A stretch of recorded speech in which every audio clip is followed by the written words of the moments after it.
Salut à tous et bienvenue dans cette nouvelle vidéo.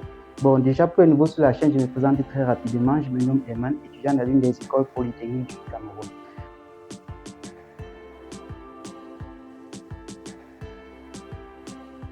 Alors, aujourd'hui, nous allons aborder une nouvelle notion, qui est tout simplement la notion de l'étude du modèle mathématique appliqué au fléchissement d'une poutre homogène. Alors, comme vous le voyez ici, considérons notre poutre homogène AB,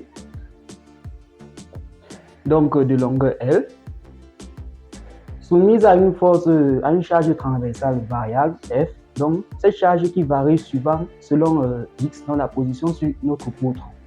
Une force d'étirement grand F, ok.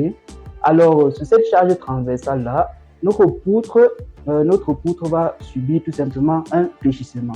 Donc, le modèle mathématique est tout simplement le suivant. Donc, ça se présente sous la forme moins U seconde de X plus lambda de X U de X est tout simplement égal à F de X. Donc, ici, notre lambda de X ici est tout simplement égal à F divisé par le module d'élasticité de notre poutre homogène multiplié par son moment d'inertie. Donc ici, on suppose qu'elle est variable ce moment d'inertie. Donc ici, nous avons ça. Alors, comme condition aux limites,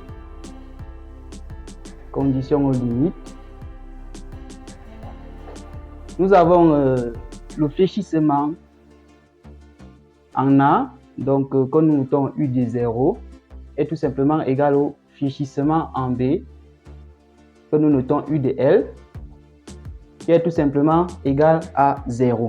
Ok? Alors, nous allons donc étudier, définir le schéma, construire le schéma numérique permettant d'approcher les solutions de cette équation, la solution de cette équation en certains points de notre poutre.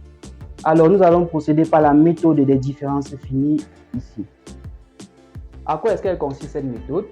Elle consiste premièrement à mailler notre poutre. Donc, nous commençons par mailler notre poutre. Donc, ici, j'entends, voilà, diviser notre poutre. OK? Donc, nous allons diviser notre poutre en n plus une partie. Donc, 1, 2, 3, ainsi de suite, jusqu'à n plus une partie. OK? Alors, sur chaque nœud, nous allons maintenant noter chaque nœud de notre intervalle. Le premier nœud ici, c'est x0. Donc, ce x0 ci est tout simplement égal à A. Donc, c'est A ici. OK? Donc, sur le point A, donc, nous avons 0 égale à x0. Nous avons 1, 2, x1 ici. Le prochain nœud, c'est x2. Donc, nous allons aller ainsi de suite jusqu'à xn ici et xn plus 1 qui est tout simplement égal à B. Donc, au point B qui est égal à L. Alors, comme hypothèse, pour que nous puissions utiliser le schéma des différences finies ici, il faudrait bien que notre U puisse vérifier certaines hypothèses, ok, nous permettant de construire facilement notre schéma. Donc, comme hypothèse d'étude,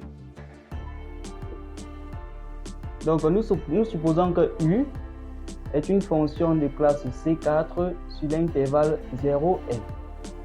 Ok, donc sur notre poutre quoi. Donc notre fonction f doit tout simplement être de classe C2. Donc elle doit être de classe C2 sur 0L. Ok, et notre fonction lambda de x, lambda, doit être tout simplement une fonction continue sur l'intervalle 0L. Ok. Alors, si nous revenons sur notre maille et que nous sélectionnons un forme xi, ok, avec i, donc avec i appartenant à l'intervalle des entiers 1, n. Donc, si nous sélectionnons certains ici, vu que notre fonction u est de classe C4 sur 0L, alors il existe donc un θ indice i moins appartenant à l'intervalle xi-1 xi tel que u de xi-1 qui est égal à u de xi-h, ok, qui a par la suite égal à, donc procède un développement limité d'ordre 3 au voisinage de xi, donc u de xi moins h u' de xi plus h au carré fois u second de xi moins h puissance 3, donc c'est h au carré sur 2 ici, donc ici c'est h puissance 3 fois la dérivée d'ordre 3 de u en xi divisé par factoriel 3, ok, plus h puissance 4 sur factoriel 4, la dérivée d'ordre 4 de u en ce fameux θi-. Ok, donc nous avons cette première expression que nous notons ici 1. Bon, de même, nous avons, il existe un θi plus appartenant à l'intervalle xi plus 1, tel que u de xi plus 1 qui est égal à u de xi plus h, soit tout simplement égal à u de xi plus h fois u' de xi plus h au carré sur 2 fois u second de xi plus h puissance 3 sur factoriel 3 fois la dérivée d'ordre 3 de u en xi plus h puissance 4 sur factoriel 4 fois la dérivée d'ordre 4 de notre u en θi plus. Ok, donc nous notons cette expression-ci 2 tout simplement. Alors, qu'est-ce qui arrive si on somme? La méthode de différence finie, comme vous l'avez remarqué, ça permet tout simplement d'approcher xi en faisant une moyenne de u à l'état au nœud xi plus 1 et de u au nœud xi moins 1. Ok, donc d'où le nom de différence finie. Donc ici nous allons sommer 1 plus 2, donc notre proposition 1 plus proposition 2, qu'est-ce que ça donne? Donc nous obtenons u de xi plus 1 plus u de xi moins 1, c'est tout simplement égal à, donc ici nous avons u de xi, donc on a 2 fois u de xi, ok, donc les termes en dérivée simple s'annulent, donc on a 2 fois u de xi plus h au carré fois u second de xi, ok, donc les termes en dérivée d'ordre 3 s'annulent, donc qu'est-ce qu'il nous reste ici? Il nous reste tout simplement h puissance 4, donc h puissance 4 sur 12, ok, en facteur de 1,5 de u, la dérivée d'ordre 4 de u en θi plus la dérivée d'ordre 4 de u en θi moins. Ok, donc nous obtenons cette quantité ici. Donc nous notons cette petite expression-ci 3. Ok, alors ici nous avons une identité remarquable. Bon, je pourrais dire identité remarquable ici vu que c'est quelque chose qu'on peut réduire en utilisant un théorème que nous connaissons bien. Donc cette expression-ci, donc vu que notre fonction u est de classe C4, ça veut tout simplement dire que sa dérivée d'ordre 4 est continue. Donc nous pouvons utiliser ici le théorème des valeurs intermédiaires. Ok, donc d'après le théorème des valeurs intermédiaires, d'après le théorème des valeurs intermédiaires, il existe un θi appartenant à notre intervalle 0L tel que cette quantité-ci, qui est tout simplement 1 demi de U, la dérivée d'ordre 4 de U en θi plus la dérivée d'ordre 4 de U en θi moins, soit tout simplement égal à la dérivée d'ordre 4 de U en ce θi là. Ok? Alors, sous cette réduction, qu'est-ce qu'on obtient par la suite? Par la suite, nous obtenons U de xi plus 1 plus U de xi moins 1 est tout simplement égal à 2 fois U de xi, 2 fois U de xi plus h au carré fois U seconde de xi, ok, plus h puissance 4 sur 12 fois la dérivée d'ordre 4 de U en ce fameux θi précédemment construit, bien trouvé. Ok, alors ici, dans notre équation de départ, le terme qui posait problème là, c'était tout simplement la dérivée seconde de U.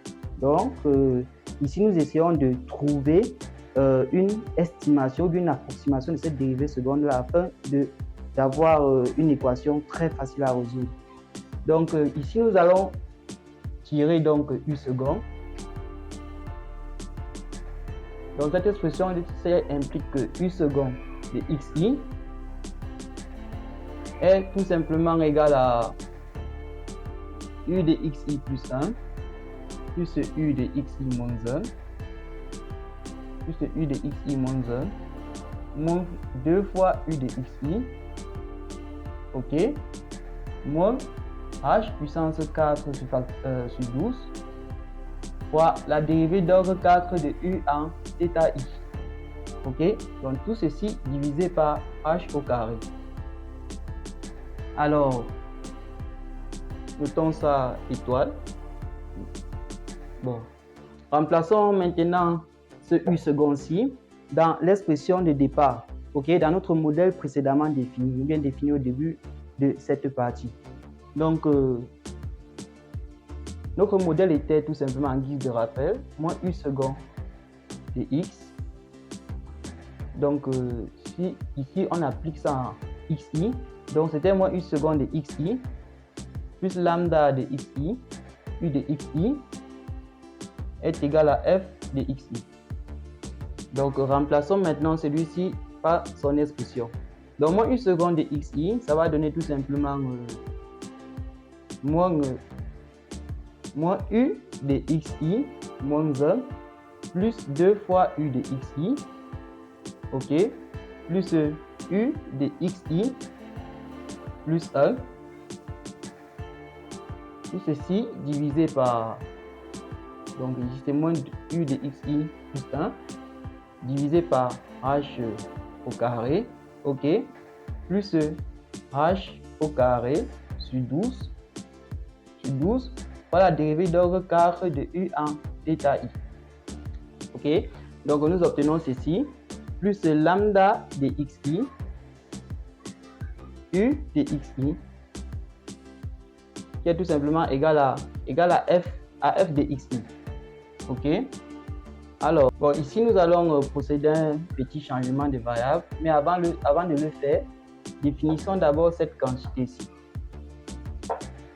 Donc, on réduit, puis on définit moins U de xi moins 1 plus 2 fois U de xi moins U de xi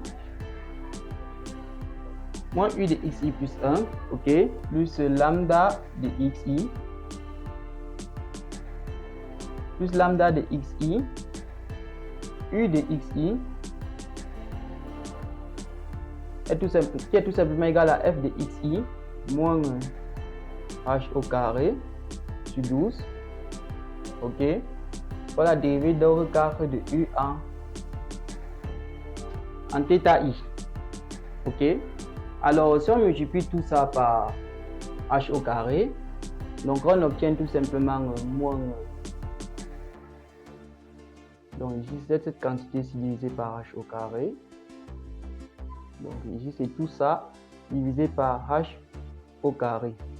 Donc en multipliant le tout par h au carré, nous obtenons moins u de xi moins 1 plus 2 fois u de xi moins u de xi plus 1, ok, plus lambda plus h au carré, lambda de xi, u de xi, ok, qui est tout simplement égal à h au carré fois f de x, moins h puissance 4 sur 12, fois la dérivée d'ordre 4 de notre u en ce fameux point θ I. Okay. Alors, on regroupe ce qui a regroupé. Donc, qu'est-ce que ça implique? Ça implique tout simplement que moins u de xi moins 1 plus u de xi plus u de xi facteur de 2. Donc, nous avions un terme xi ici plus h au carré fois lambda de xi, ok, moins u de xi plus 1. Alors c'est égal à h au carré fois f de x moins h puissance 4 sur 12 fois la dérivée d'ordre 4 de notre u en notre point θ I. Ok, alors c'était cette expression que nous obtenons par la suite. Donc notons ici que cette quantité-ci est tout simplement l'erreur associée à notre schéma si nous essayons d'approcher u de xi, ou bien si nous essayons d'approcher u de xi en utilisant ce schéma-ci avec cette erreur-ci exclue. Nous allons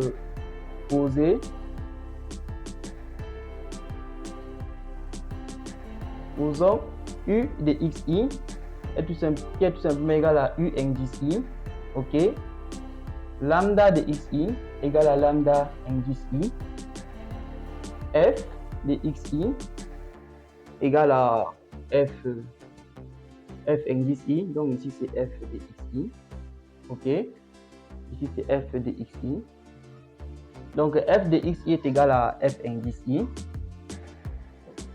Alors, sous ce changement de variable ici, notre schéma devient tout simplement moins u indice i moins 1 plus u indice i facteur de 2 plus h au carré fois lambda indice i moins u indice i plus 1 égale à h au carré fois f indice i moins h puissance 4 sur 12 fois la dérivée d'ordre 4 de u en θ I. Ok, alors notons cette quantité ici là, epsilon i. Donc epsilon i ici, c'est cette quantité là qu'on a appelée erreur de consistance. Erreur de consistance de notre schéma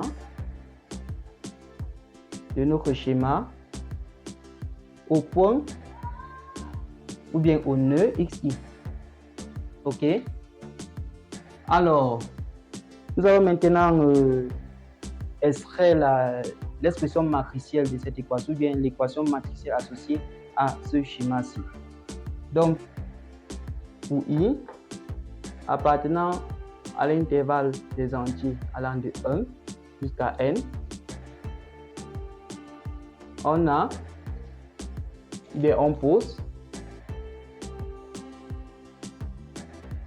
on pose notre matrice A égale à, nous avons 2 plus h au carré lambda i, ici nous avons moins 1, donc ici nous obtenons une matrice tridiagonale. Donc, ici, nous avons 2 plus h au carré lambda i. Ça va aller ainsi de suite. Jusqu'à 2 plus h au carré lambda i. Moins 1 va suivre. Et ainsi de suite. Vu que c'est une matrice tridiagonale et nous avons les 3 diagonales, il ne reste plus que des zéros ici. Donc ici, c'est notre matrice A. Maintenant, notre vecteur U, c'est tout simplement le vecteur constitué des valeurs de U à chaque nœud. Donc on a U1, U2 qui va aller jusqu'à U indice N. Ok. Ensuite, nous avons notre vecteur F. Donc F ici, c'est tout simplement le vecteur constitué des valeurs de notre charge transversale à chacun des nœuds XI. Donc ici nous avons F1 jusqu'à F indice N. Ok. Donc ensuite et enfin nous avons notre vecteur erreur. Ok. Que ce grand epsilon-ci qui est tout simplement égal à epsilon 1 jusqu'à epsilon n. Ok. Bon, ce changement-ci, notre équation de départ est tout simplement réduite à ceci. A U égale à h au carré fois f plus epsilon. Alors, si nous notons par U bar, la valeur approchée